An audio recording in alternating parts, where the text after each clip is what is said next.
The Supreme Court ruling in the Ondo State governorship election, which upheld the victory of Rotimi Akeredolu, has sent the APC members into a frenzy as different interpretations have emerged. Mr. Akeredolu's victory rested on a split judgment of 4 against 3 out of the 7 justices on the election panel.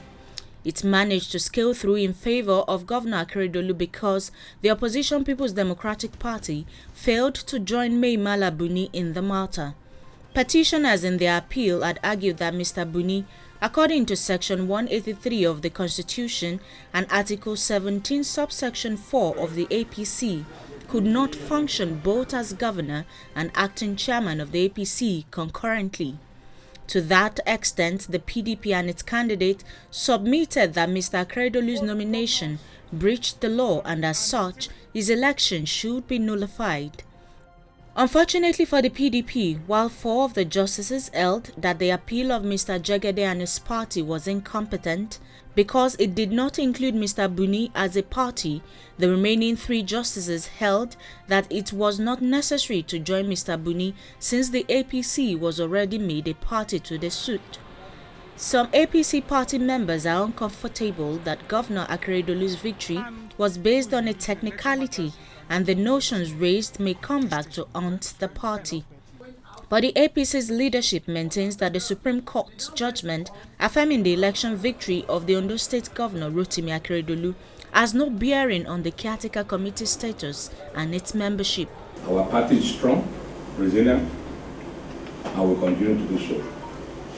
This chairman has been able to lift the party from the wood into a skyline that is being recognized all over the world. So we will not dance to the beating of the PDP. We will not be used to bring down the government of the APC. I want to assure the members of this party to be loyal to the party. We are at the Ministry of Finance, Budget and Planning.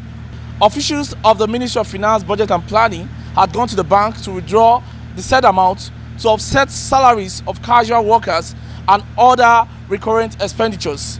But it was said that the armed robbers followed them from the bank down to this place where they started shooting sporadically. At the moment, security agencies, especially the police, are investigating the matter to come up with their own findings on how the incident occurred. Repatriated in 2017 after spending 1 year and 6 months transiting through the Sahara instead of a 2-week journey to a better life, Olumide Akoni, just like other migrants, is happy to be part of this campaign against trafficking in persons.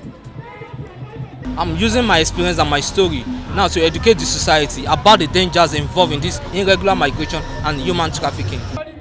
This is the annual 7-kilometer walk against trafficking in persons, a walk that brings together the National Agency for the Prohibition of Trafficking in Persons, civil society organizations, security operatives, and those in the medical profession and academia. This year's theme for the World Day Against Trafficking in Persons highlights the importance of listening to and learning from survivors of human trafficking. For the National Agency for Prohibition of Trafficking in Persons, the social media should be watched as it has become a tool to recruiting vulnerable persons into prostitution and forced labor. For this year alone, the Lagos Zonal Command has rescued over 300 victims of human trafficking. So a lot is being done. But we cannot do it alone. That is the truth, and that is what we are preaching. Everybody must come on board. Everybody must be part of this fight. It is a fight for all of us.